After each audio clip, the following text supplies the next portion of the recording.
today, how will you define ARTXCODE? Because I've seen many things, right? You are doing Yeah. shows, you are doing releases, but you are also representing artists, right? So can you tell us a bit about what's ARTXCODE today? Absolutely. So it's always been a conversation because what it has been really my creative outlet for a really long time. It was just like, what do I want to do? This is what I'm going to do, and I'm going to do it under Artix Code. Seb and I stopped working together. I'd say in 2021, I believe, or 2020, 2021.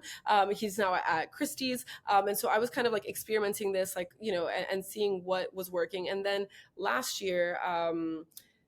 Last year I was with Tony Marinero, who is one of my really good friends, and his wife is one of my best friends since middle school, high school. And while I was with them, and at that moment last year, where are we now? 2023. Yeah. 2021, 2022. I was doing a lot of like advisor, 2023, yeah, like help. almost I 2024. know, my God, this time is going crazy. But once I started working with Tony, I started staying with Tony, and we had two artists reach out to him while I was staying with him. One was Martin Grasser, being like, "Hey, man, like you do so like such a thank you so much for all the things that you like, how you like promote my work. Like, have you ever thought about like artist representation?" And I remember him looking at me, being like, Marty just asked me to represent him. I was like, oh my God, that's crazy. Like, I was like, you should consider it. You're working as an attorney right now. Why not? And then the next day, Lars Wander reaches out to him, being like, hey, like, would you be open to representing me? You do such a good job of. And so he looked at me, and I was like, oh my God. And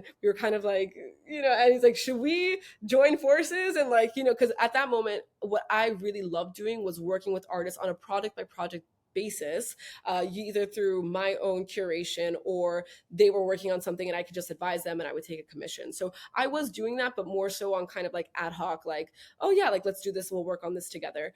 And so once Tony and I decided to work together like this, that really helped kind of frame everything together, because one thing that I've always wanted to kind of stay away from was just saying we're a gallery. To me, that pigeonholes what I'm able to do, what the team's able to do. I really love to be experimental, and people have really kind of pushed back when I say certain terms. That there was also when we kind of released, we started saying agency, but the term that's always really stuck to me is this idea of a generative art house. For me, I love this idea of artists being able to come to Artix Code. They have a home. We're here to represent them in the sense. And when I mean representation, it's really be out, like have their best interests. We have their best interests. So we're negotiating contracts for them. We're helping them out with curation. We're doing, like, I'm always happy to sit down with them and do a critique or kind of go through their work and help kind of pull out the best in them. That's really what I've always loved doing, understanding an artist's practice and really pushing them, and trying to push their boundaries as much as possible. And then we do sales at times. We'll do private sales, or we'll do sales with like certain collectors, and then we do advisory for different institutions. So we work really closely with different museums, with different galleries, with different whoever it may be, to really help their understanding of what generative art is and what the world of Web3 means.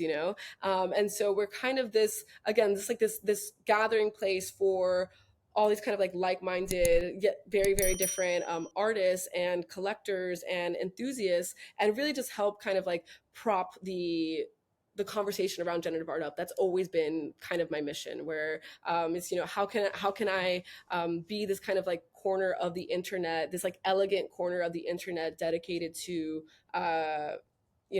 just creative coding, as an art form. I've always really loved it.